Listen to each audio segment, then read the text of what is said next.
आदाब नाजरीन, INN की खबरों में आपका इस्तकबाल है। मैं हूं शौकत अली सूफी। आइए नजर डालते हैं दिन भर की कुछ अहम खबरों पर।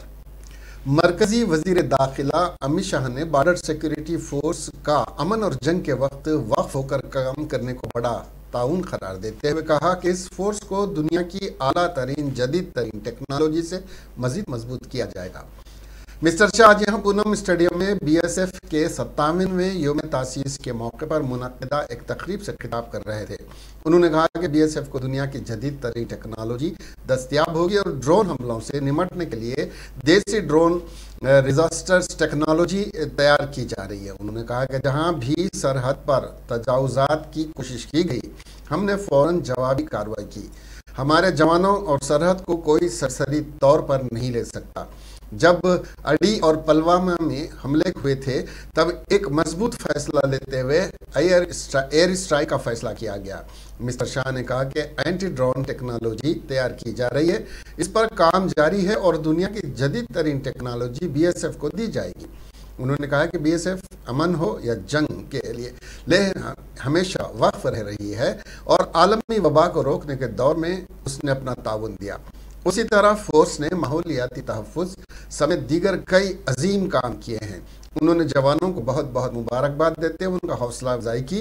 उन्होंने कहा कि भारत माला प्रोजेक्ट के ज़रिए मुल्क में सड़कों का जाल बिछा रहा है और वज़ीर आज़म सरहदों के मुहाफ़िज़ों के तईं हमेशा हिसास रहे हैं और मरकज़ी हुकूमत ने मुसल्लह फ़ौज के अहल खाना को मुकम्मल सेहत कवर फराहम किया है, जिसके तहत कार्ड के ज़रिए उनकी ख़ानदान के अफराद आसानी इसका फ़ायदा हासिल कर सकते हैं। उन्होंने कहा कि वह हफ्ते को भारत माला प्रोजेक्ट के तहत तामीर सड़क से फोर्स की आखिरी पोस्ट पर आए हैं। इससे लगता है कि मुल्क के वज़ीर आज़म नरेंद्र मोदी का एक कितना बड़ा फैसला है।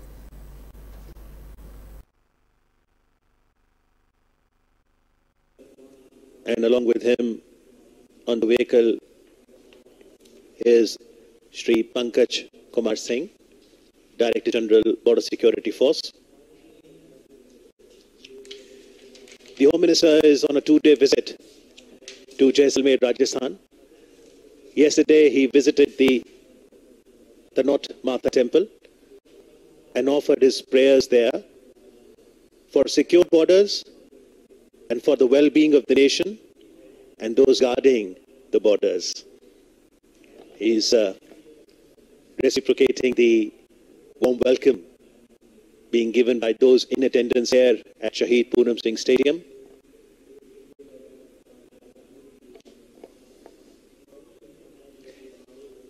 And after offering prayers at the Tanot Mata Temple, Shri Amit Shah then visited the Rohitas border outpost. सीमा को सुरक्षित करने के नए तौर तरीके अपनाने हैं। हर दृष्टि से अपने लक्ष्य उन्होंने तय करने चाहिए, ऐसा मैं मानता हूं और मुझे विश्वास है कि पंकज सिंह के नेतृत्व में ये काम सीमा सुरक्षा बल बहुत अच्छे तरीके से करेगा। मैं जब आज यहाँ पर आया हूं तो देश भर के पुलिस बल, हमारे सीमा सुरक्षा बल और सीमा सुरक्षा की अलग अलग जगह पर लगे हुए सारे CAPF के जवानों ने 35,000 से ज्यादा जवानों ने अलग अलग जगह पर बलिदान दिए हैं और मुझे कहते हुए गौरव है कि BSF इसमें सिरमौर है, सबसे आगे है, क्योंकि सबसे कठिन सीमाओं की सुरक्षा का दायित्व BSF को दिया है। आज मैं उस सभी दिवंगत शहीद जवानों को विनम्र भाव के साथ पूरे देश की ओर से, हमारे प्रधानमंत्री जी की ओर से और गृह मंत्रालय की ओर से विनम्र श्रद्धांजलि देकर अपनी बात की शुरुआत करना चाहता हूं। मित्रों, सीमा सुरक्षा बल का जो इतिहास है बहुत गौरवपूर्ण इतिहास। 1965 के युद्ध के बाद इसकी स्थापना का निर्णय किया और उसकी स्थापना के कुछ ही समय के अंदर धीरे धीरे सीमा सुरक्षा बल ने अपने आप को व्यवस्थित करा और आज दुनिया का सबसे बड़ा सीमाओं की रक्षा करने वाला बल हमारा सीमा सुरक्षा बल है। इसको हमें बहुत गर्व है। चाहे पहाड़ हो, चाहे चाहे रेगिस्तान हो, चाहे गुजरात और राजस्थान के दलदली रेगिस्तान हो, चाहे नदियों में और जंगलों में उबड़ खाबड़ बॉर्डर हो, पश्चिम बंगाल। मुल्क में कोरोना वायरस के ओमिक्रॉन वेरिएंट के केसेस के बढ़ने के बाद अब तीसरी लहर का भी अंदेशा जाहिर किया जा रहा है। IIT कानपुर के प्रोफेसर मनिंदर अग्रवाल ने दावा किया है कि मुल्क में कोविड-19 की तीसरी लहर की शुरुआत जनवरी 2022 में हो सकती है। उन्होंने साउथ अफ्रीका और दूसरे ममालिक के आदाद शुमार पर स्टडी करने के बाद कहा है कि ओमिक्रॉन डेल्टा वेरिएंट के मुकाबले दुगने तेजी से फैलता है, इसलिए पाबंदी लगाकर केस की तादाद को कम किया जा सकता है। आलमी इदारे सेहत ने ओमिक्रॉन को तशवीशनाक वेरिएंट की कैटेगरी में रखा है। प्रोफेसर अग्रवाल ने एक इंटरव्यू में यह भी कहा है कि फरवरी तक उसके शिद्दत पर होने के इम्कानात हैं और इस दौरान इन्फेक्शन के रोज़ाना केसेस 1.5 लाख तक आ सकते हैं। उन्होंने दावा किया कि साउथ अफ्रीका में ओमिक्रॉन वेरिएंट कुछ महीने पहले ही आ चुका था, लेकिन धीरे धीरे फैल रहा है।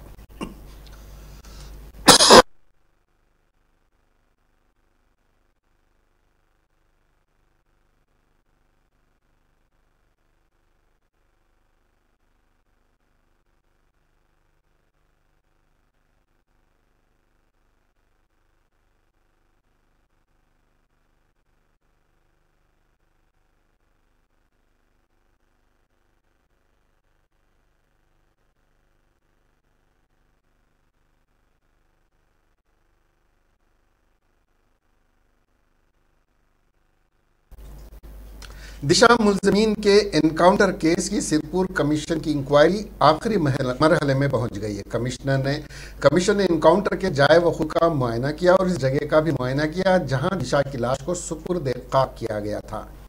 कमीशन को मरकजी फोर्सेस ने भारी हिफाजती हिसार बनाया हुआ था। 6 दिसंबर 2019 को दिशा के साथ असमत दरी और कत्ल वाले 4 मुलजिमान पुलिस मुकाबले में हलाक हो गए थे। सुप्रीम कोर्ट ने इस वाक़े पर हुकूक ग्रुपों की तरफ से दायर दरख्वास्त पर सिरपुर कमीशन कायम किया। कमीशन ने आसपास के इलाकों का जायजा लिया जहां दिशा मुलजमीन का एनकाउंटर हुआ था। सिरपुर कर कमीशन ने दिशा मुलजमीन के एनकाउंटर की जांच की। कमीशन ने साइबराबाद के उस वक्त के CP सज्जनार के साथ एनकाउंटर में मुलविस पुलिस अफरान से भी पूछगछ की। SIT अफसर महेश भागवत ने कमीशन के अराकीन को तमाम शोबों की वजाहत की। उसके बाद अरकान शादनगर पुलिस स्टेशन पहुंचे।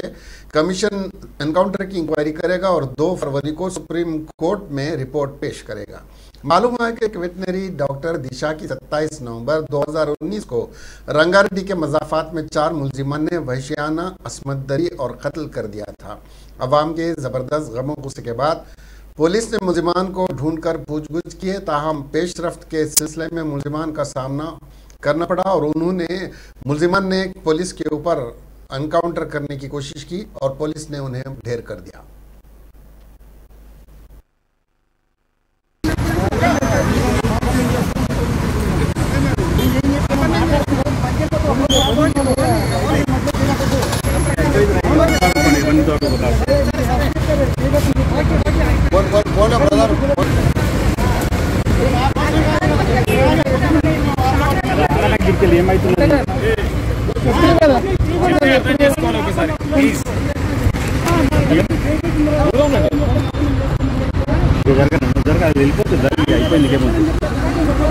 ఓకే హలో బ్రదర్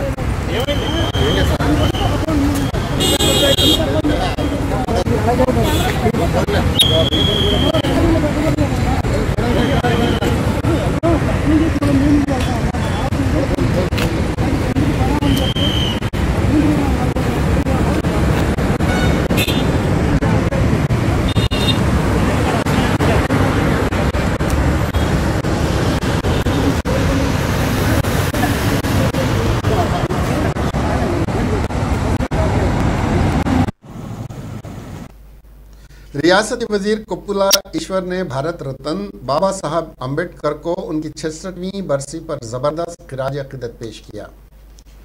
उन्होंने कहा कि गरीब और कमज़ोर तबक़ात के हुकूक़ के लिए बाबा साहब अम्बेडकर की खिदमत को कोई फरामोश नहीं कर सकता। उन्होंने कमज़ोर और पिछड़े तबक़ात के लिए तहफ़्फ़ुज़ात का कारनामा अंजाम दिया और तारीख़ है। कोपुला ईश्वर ने कहा कि चीफ मिनिस्टर के चंद्रशेखर राव बाबा साहेब अम्बेडकर के नक्श कदम पर चल रहे हैं और पसमानदा तबकात और पिछड़े और कमजोर तबकात की फलाह और बहबूद के लिए खुलूस नीयत के साथ आगे बढ़ रहे हैं। कोपुला ईश्वर ने कहा कि हम तमाम तबकात के बच्चों को अंग्रेजी मीडियम में मेयारी तालीम मुफ्त फराहम करने के लिए 1000 गुरुकुल स्कूल चला रहे हैं। कोपुला ईश्वर ने कहा कि उनकी बरसी के मौके पर मुल्क और कौम के लिए उनकी खिदमत को खिराजे अकीदत पेश करते हैं। 3 मार्च मल्लाना 7 दिसंबर को बाकायदा तरीके से भारतीय जनता पार्टी में शामिल होने जा रहे हैं। 3 मार्च मल्लाना क्यू न्यूज़ के सरबराह और मशहूर सहाफ़ी हैं। उनका नाम नवीन कुमार उर्फ चिंता पांडु है। बहुत पहले से ये अफवाहें गश्त कर रही थीं कि 3 मार्च मल्लाना बीजेपी में शामिल हो रहे हैं, लेकिन ऐसा नहीं हुआ। अब मल्लाना ने अपने ट्विटर के जरिए इस बात की तस्दीक की कि वो बीजेपी में शामिल होंगे। बताया जा रहा है कि 3 मार्च मल्लाना नरेंद्र मोदी के नजरियात से मुतासिर हैं और मल्लाना ने वाजे किया कि वो उसी तनाजुर में बीजेपी में शामिल हो रहे हैं। उनके बीजेपी में शामिल होने की तमाम कार्रवाइयाँ मुकम्मल कर ली गई हैं। ओ स्वामी जी और तेलंगाना हुकूमत पर लगाए गए इल्ज़ामात की पादाश में 3 मार्च मल्लाना को जेल भी जाना पड़ा था। हाल ही में वो जमानत पर रिहा हुए हैं। तेलंगाना हुकूमत बार बार ये बात कह रही है कि तेलंगाना के किसानों से मरकजी हुकूमत की जानिब से धान की खरीदी ना करने की वजह से रियासत के किसान माली मुश्किलात से दो चार हैं, जबकि मरकजी वजीर पीयूष गोयल ने पार्लियामेंट में इस बात का बयान दिया है कि मरकजी हुकूमत तेलंगाना के किसानों से 29 लाख मैट्रिक टन धान और उससे ज़ायद बॉयल राइस की खरीदी की है। लेकिन मरकजी वजीर की इस बात में कितनी हकीकत है कि तेलंगाना के अजला बिलखुसूस ज़िले नलगुंडा में सैकड़ों मैट्रिक टन धान लारियों में लादी देखी जा सकती है। किसान इस बात के इंतजार में हैं कि कब उनसे मरकजी व रियासती हुकूमतें धान की खरीदी करेंगी। साबिक चीफ मिनिस्टर आंध्र प्रदेश, मुश्तरका आंध्र प्रदेश और साबिक गवर्नर तमिलनाडु के रोशैया के जसद-ए-खाकी को आज जुबली हिल्स के शमशान घाट में सुपुर्दे आतिश कर दिया गया है। दरियासना मरकजी वजीर सयाहत किशन रेड्डी और सदर रियासती बीजेपी और रुकन पार्लियामेंट बंडी संजय और दीगर बीजेपी कायदीन ने साबिक वजीर आला और गवर्नर के रोशैया की क़यामगाह वाक़ अमीरपेट पहुंचकर के रोशैया के अफराद खानदान से मुलाकात करते हुए उन्हें दिलासा दिया। बाद अज़ां किशन रेड्डी और बंडी संजय ने मीडिया से बात करते हुए बताया कि के रोशैया की 40 साला सियासी जिंदगी बदउनवानी और करप्शन से पाक थी। उन्होंने अपनी सियासी ज़िंदगी में अपनी पार्टी को मुस्तहकम रखने के लिए पार्टी कायदीन को मुत्तहद किया। उसके साथ साथ रोशैया अपोजिशन कायदीन के साथ भी मिलनसारी से बातचीत किया करते थे। उनकी मौत से दोनों तेलुगु रियासतों की आवाम का नुकसान हुआ है। ఉమ్మడి ఆంధ్రప్రదేశ్లో రాష్ట్ర ముఖ్యమంత్రిగా తమిళనాడు గవర్నర్గా ఉన్నటువంటి గతంలో తమిళనాడు గవర్నర్ ఉన్నటువంటి శ్రీ రోషయ్య గారు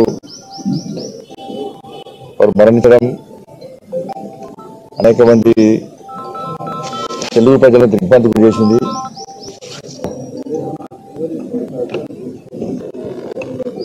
తెలుగు రాజకీయాలు ఉన్నంతసేపు కూడా రోషయ్య గారిని తెలుగు ప్రజలు మర్చిపోరన్న విషయాన్ని ఈ సందర్భంగా గుర్తు చేస్తున్నాను. ఆర్థిక శాఖ మంత్రి అంటేనే రోషయ్య గారి పేరు ఇప్పుడు గుర్తొచ్చే పరిస్థితి ఉన్నది. నిండు తెలుగుదనం వారు చూస్తుంటే ఏర్పడతాడు. అదొక డ్రెస్సింగ్ కానీ అవన్నీ కానీ చూస్తుంటే అనేక మంది మాలాంటి నాయకులకు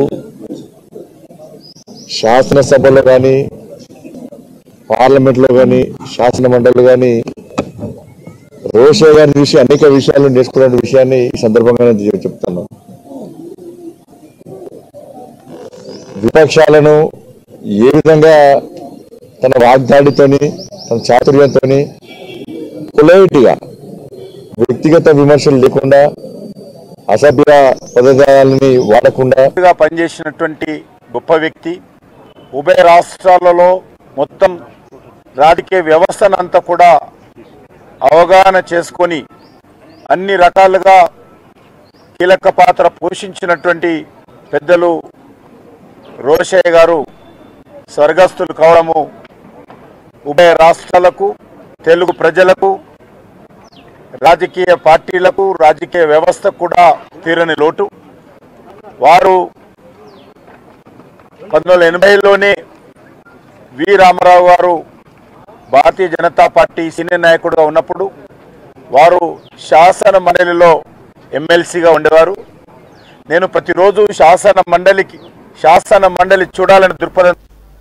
आंध्र प्रदेश के रियासती वज़रा बुत्स सत्यनारायण और श्रीनिवास रेड्डी ने साबिक वज़ीर आला और गवर्नर के रोशैया की क़ियामगाह वाक़ मीरपेट पहुँच कर के रोशैया के अफराद ख़ानदान से मुलाकात करते हुए दिलासा दिया और बादज़ा मीडिया से बात करते हुए कहा कि रोशैया अपनी सियासी ज़िंदगी में कई ओहदों पर फायज होते हुए तेलुगु अवाम की जो खिदमत अंजाम दी उसे आंध्र प्रदेश और तेलंगाना की अवाम कभी फरामोश नहीं कर सकती। उन वज़रा ने कहा कि रोशैया को इस बात का एजाज़ हासिल था कि वो मुत्तहिदा आंध्र प्रदेश में मुल्क भर में 15 मरतबे रियासती बजट पेश करते हुए तारीख बनाई थी।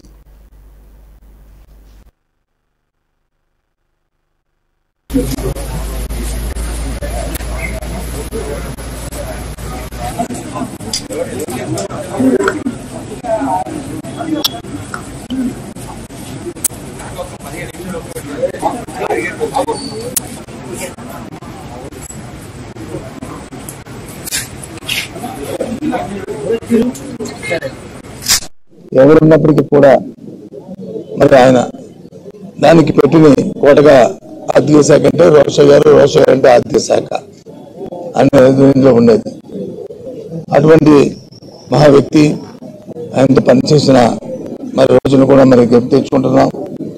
ఆయన లేని లోటు ఈ తెలుగు రాష్ట్రాల్లో తెలంగాణది చెప్పక తప్పదు. ఏదప్పుడు పుట్టిన వారు ఇక్కడికి తప్పదు కాబట్టి వారు లేరు. నేను రోజున మా ముఖ్యమంత్రి గారు కూడా వారి తాలూకు కుటుంబ సభ్యులతో కూడా మాట్లాడడం చెప్పింది. ఆయన తాలూకా ప్రకార సానుభూతిని కుటుంబ సభ్యులకి తెలియజేయడం జరిగింది. మరి ఆయనకి మేము వాళ్ళు అర్పించుకుంటూ ఆయన ఎక్కడున్నా సరే ఆ భగవంతుడు ఆయన ఆత్మకి శాంతి చేకూర్చాలని వాళ్ళ కుటుంబానికి మా ప్రకార సానుభూతిని మరి రాష్ట్ర ప్రభుత్వం తరఫున మా తరఫున మా ముఖ్యమంత్రి తరఫున తెలియజేసుకుంటున్నాం. मुल्क भर में कोरोना वबा की कमी के बाद मुल्क और तेलंगाना की अवाम ने मास्क के इस्तेमाल को नहीं के बराबर कर दिया था। इस ताल्लुक से मुल्क भर के 360 अजला में मुख्तलिफ एजेंसियों ने सर्वे किया तो यह वाज़ेह हुआ कि नवंबर के माह में मुल्क भर में और तेलंगाना भर में सिर्फ 2% अफराद ही मास्क का इस्तेमाल कर रहे थे, जबकि सितंबर में 12%, अक्टूबर में 17% अफराद मास्क का इस्तेमाल कर रहे थे। लेकिन जैसे ही मुल्क की 3 रियासतों कर्नाटक, गुजरात और महाराष्ट्र में कोरोना की नई शक्ल ओमिक्रॉन के केसेस सामने आए, फिर एक मरतबे मुल्क भर में और तेलंगाना में मास्क के इस्तेमाल में इजाफा हो रहा है। इस सिलसिले में 2 रोज़ कबल रियासती हुकूमत ने मास्क का इस्तेमाल न करने वालों पर 1000 रुपये जुर्माना आयद करने का फैसला किया है। उसके खौफ से और कोरोना की नई शक्ल से महफूज रहने के लिए अवामुन्नास फिर एक मरतबे मास्क का इस्तेमाल करते हुए देखे जा रहे हैं। अगरचे तूफान जवाद ने विशाखापट्टनम, श्रीकाकुलम और विजयनगरम पर कोई संगीन असर नहीं छोड़ा है जैसा कि खदशा था, लेकिन खलीज बंगाल की जानिब से उठने वाले तूफान ने साहिल के कुछ हिस्सों में समंदरी तूफान का मुशाहिदा किया है। इस अमल में फुटपाथ के कुछ हिस्से पार्क के करीब प्ले एरिया को नुकसान पहुंचा है। आर के बीच पर चिल्ड्रंस पार्क के करीब इतवार को समंदर का एक निशान छोड़ गया है। समंदरी तूफान के बाद साहली कटाव बास तशवीशनाक बन गया है। ताहम मुतालिका हुक्काम ने अभी तक नुकसान की हद का तयन नहीं किया है।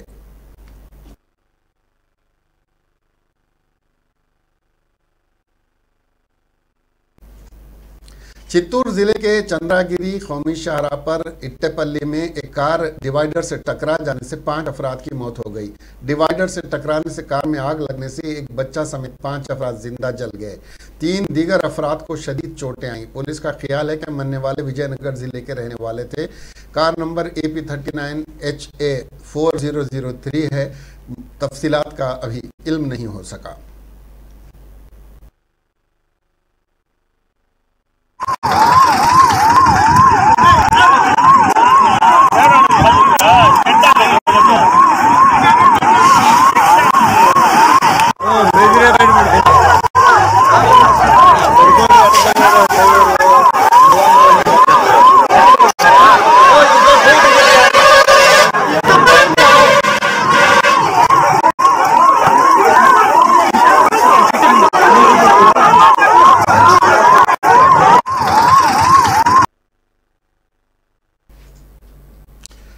वाणिज्य बंगाल में पैदा होने वाला गर्दाबी तूफान जवाद ओडिशा पहुंचने से पहले कमजोर पड़ गया और इसके आज दोपहर तक ओडिशा के साहिल तक पहुंचने का इम्कान जताया जा रहा था और वो पहुंच चुका है। इसका जोर कम होने के बाद उम्मीद जाहिर की जा रही है कि तूफान ज्यादा तबाहकुन साबित नहीं हुआ।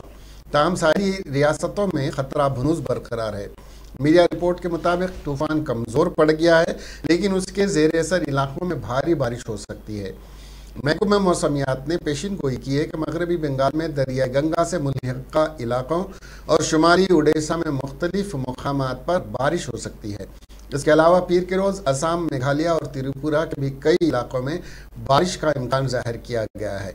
महकमे मौसमियात के डायरेक्टर मृत्युंजय महापात्रा ने कहा कि जवाद के कमज़ोर पड़ने से बहुत ज़्यादा तबाही तो नहीं होगी, लेकिन इस दौरान आंध्र और उड़ीसा में भारी बारिश हो सकती है, जिससे फसलें तबाह होने का खदशा है। उसका जो भी असर होगा वो उड़ीसा के गंजुम, भद्रक और बालासूर ज़िले में होगा और ये नुकसान गर्दाबी तूफान की तबाही के मुकाबले कम होगा। श्रीकाकुलम, विजयनगरम और विशाखापट्टनम में भी बारिश होगी। ये एक मारूफ हकीकत है कि ऑनलाइन गेम्स बच्चों के पसंदीदा गेम्स हैं। बशुमाल 9 उम्रों के इस सिलसिले में कुछ लोग गेम के आदी हो गए और अपनी जान से हाथ धो बैठे। हाल ही में इस गेम का आदी लड़का भी मुश्किल में पड़ गया है। तफसीलात के मुताबिक सुब्रा नायडू 8वीं जमात का तालिब इल्म है, जो अनंतपुर ज़िले के पदाउडुगुरु मंडल से है। वो कुछ अरसे से ये गेम खेल रहा है, ताहम वो पबजी गेम का आदी है और उसे मुसलसिल खेलता रहा है। इस पस मंजर में लड़का अपने वालिदैन को भूल गया और उन्हें पहचान भी नहीं रहा है और उसे इलाज के लिए कर्नूल के एक निजी अस्पताल में दाखिल कराया गया है। बेटी की हालत देखकर वालिदैन बेइंतहा परेशान हैं।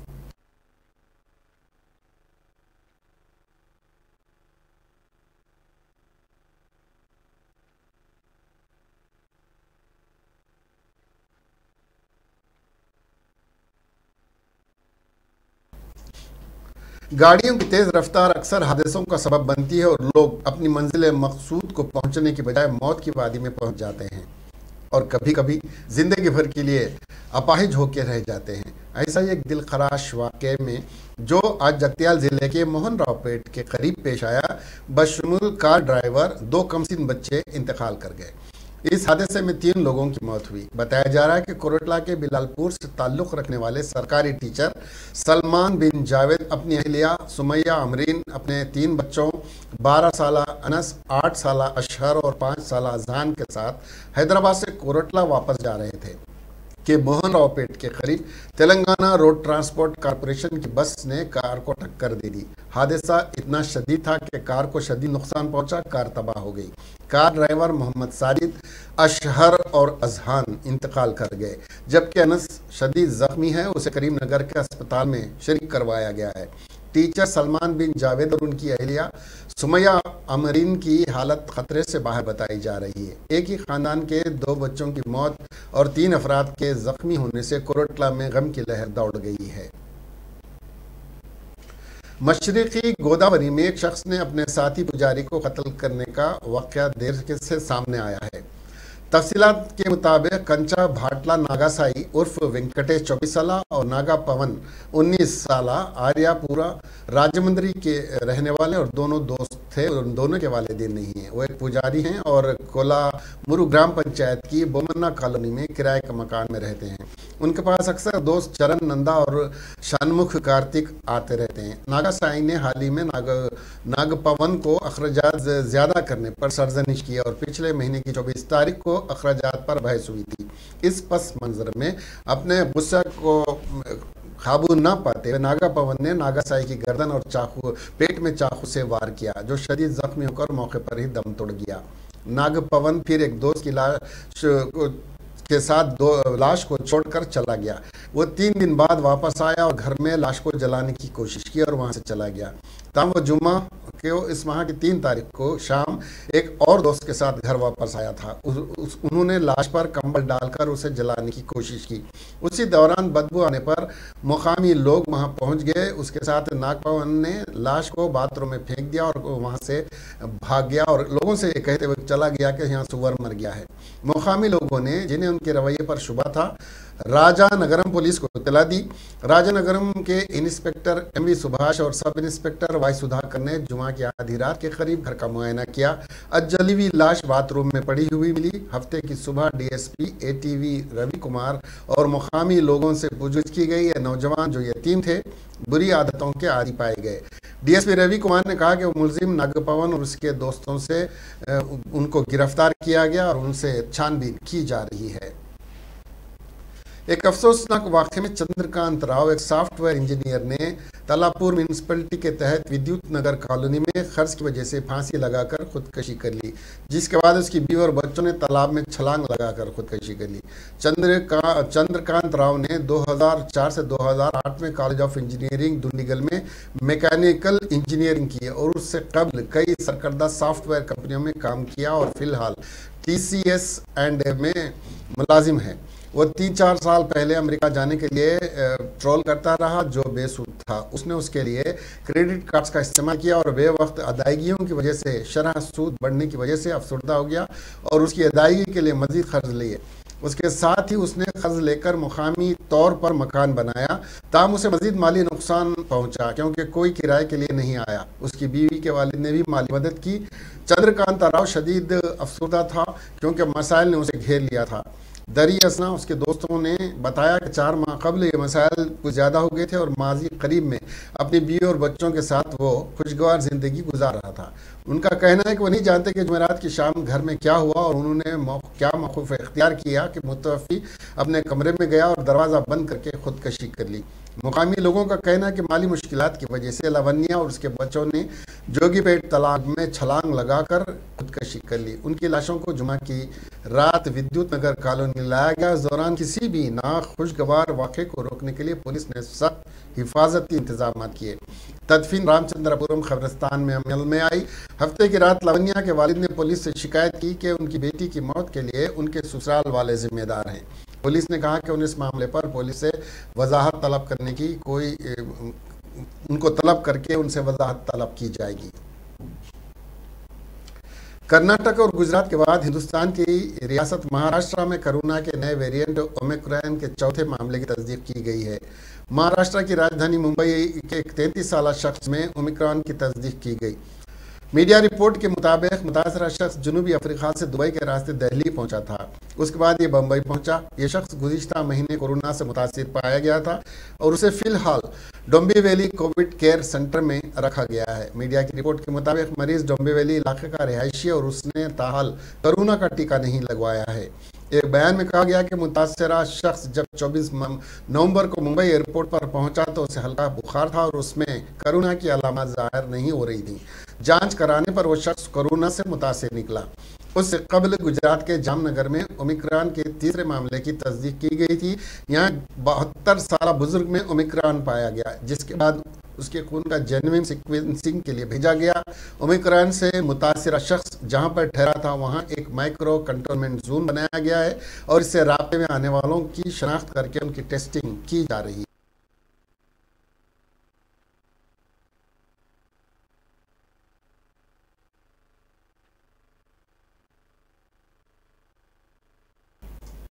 नागालैंड में हफ्ते को हुए पुरतशद्दुद झड़पों के दौरान सिक्योरिटी फोर्सेस की फायरिंग में कम से कम 13 अफराद हलाक हो गए, जिसके बाद इलाके की सूरत हाल कशीदा है। मीडिया रिपोर्ट के मुताबिक ये वाक़या मौन जिले के ऊटांग गांव में पेश आया, जहां मुतासिर देहाती पिकअप ट्रक के जरिए घर लौट रहे थे। वाक़े के बारे में उस वक्त इत्तला मौसूल हुई जब देहाती वक्त पर अपने घर नहीं पहुँच पाए। बड़ी तादाद में लाशों को देखकर देहाती मुश्तैल हो गए और सिक्योरिटी फोर्सेस की गाड़ियों को आग लगा दी। वाक़े में कई अफराद जख्मी भी हुए हैं। मीडिया रिपोर्ट में 13 अफराद के हलाक होने की तस्दीक की गई है। नागालैंड के वज़ीर आला निफ्यूरियो ने लोगों से अमन बरकरार रखने की अपील की है और कहा है कि वाक़े की तहकीकात के लिए SIT तश्कील दी जाएगी। इसके साथ ही ये खबरें यहीं ख़त्म हुई। अब हमें दीजिए इजाज़त और देखते रहिए INN चैनल। खुदा हाफिज़।